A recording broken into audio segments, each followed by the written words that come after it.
कोणी हो म्हणो की नाही, मी आधीच नाव देऊन टाकलं होतं. फक्त साधनाला मी तयार केलं आणि माझ्या 0 एक्स्पेक्टेशन्स ठेवून मी ही ट्रिप सुरुवात केली.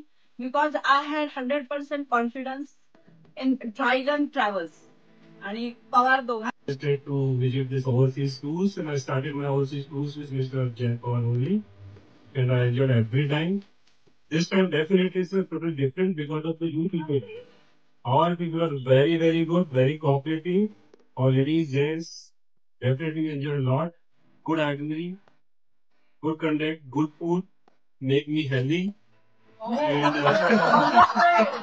नॉर्मली टूर मध्ये 3-4 गोष्टी असतात. एक म्हणजे फूड असतं. फूड क्वालिटी वॉज एक्सलंट आणि सगळीकडे ब्रेकफास्ट स्प्रेड तर खूपच छान होते आणि फूड क्वालिटी वॉज एक्सलंट. त्याच्याबद्दल काही प्रश्न नाहीये. Rooms were very very comfortable. म्हणजे मी म्हणेन की they are 4 and 5 star as you mention and give up to the mark. ते खूप छान होतं. तिसरं जे प्लॅनिंग केलं होतं ते प्रत्येक गोष्ट तुम्ही प्लॅनिंग प्रमाणे केली. म्हणजे वेळा म्हणा किंवा हे so it was very easy for us to know की आता पुढे काय होणार आहे आणि काय. So timings were also